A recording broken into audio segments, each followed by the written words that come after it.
And I really didn't too much care then because I was focused on making all the money I could make, you know, and stay out here and trap all night, you know, get 2 or 3 hours of sleep, wake back up thinking about the money.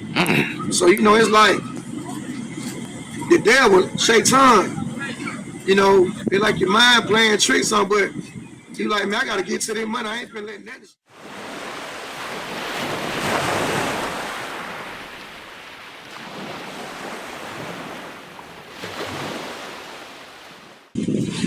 Hey man, this is Steve Farley.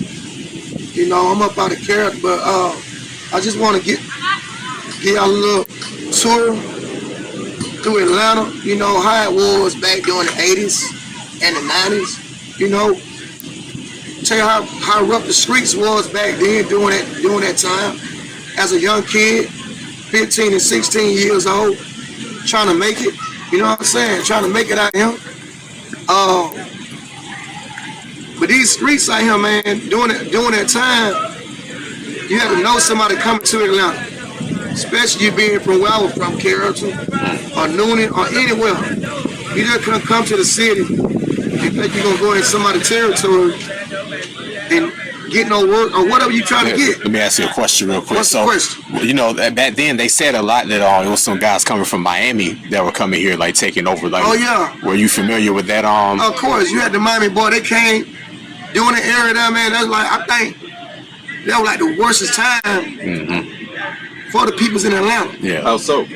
Because them boys came from Miami with the intentions of taking over the territories down here. Yeah.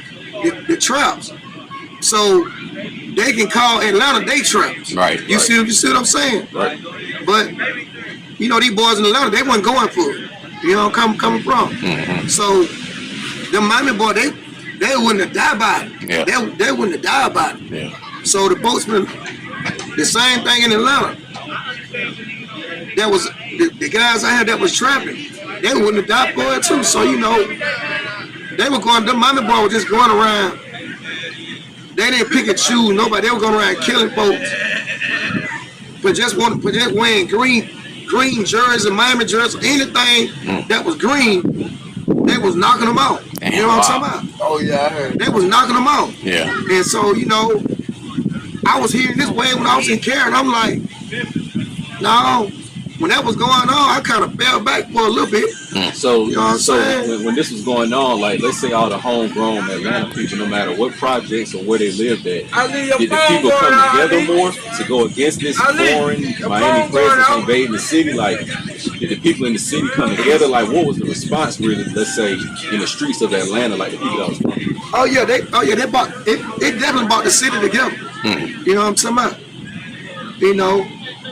Even though I'm not checking it from the city, but I fooled the city, you know what I'm talking about? Right. You know, and I know these folks gonna stand on business. They ain't gonna just let you come on in and rob and take. You know what I'm talking about? Right. And take over their streets.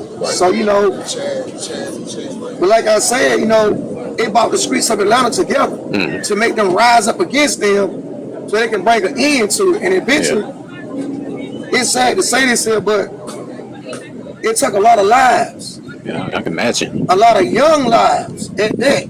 Some old cats, a lot of young lives on both sides. But it brought an end to no more Miami boys. Yeah. You know what I'm coming from? They were dying, but them folks chilled all the way out. Right. And chose, you know what I'm saying, to go ahead and work with them boys from the city. You know, and I respect them for that though. So let me ask you this. So, you know, you were telling us a little bit about your experience in the streets. You know, you had, you know, some rough situations to deal with in your early teens. You know, your father put you out. Yeah. Now you got to hustle and get money in the streets, you know, led you to the drug game and stuff like that. Kind of tell us a little bit more about the aphrodisiac of the money and, you know, how the shaitan can use the money.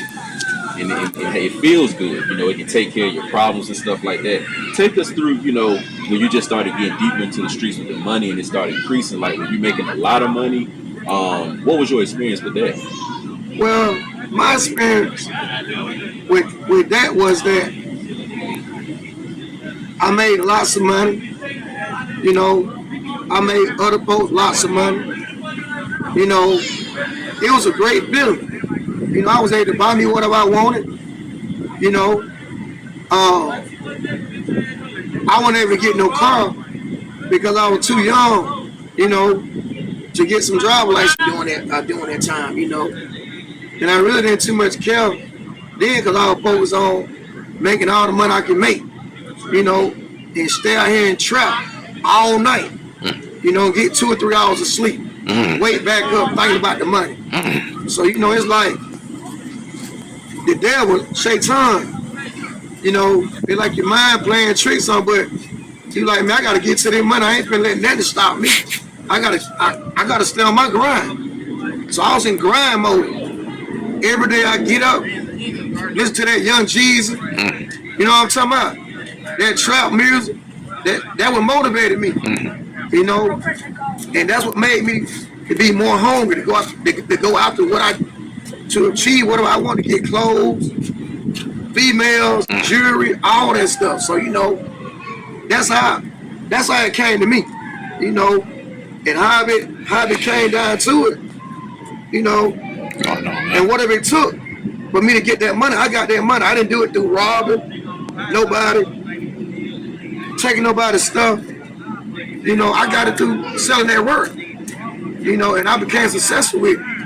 You know, until the age of 16, I remember the undercover one time told me, and that was Darius Swing, he said, man, we're going to pick you up when you turn 17. Talking about a sale case on me. I said, man, I ain't got no sale case. Well, you'll see when you turn 17. When I turned 17, I thought them folk were playing. So when they pushed up on me, you know, I had on truck out running and everything. I had some work on.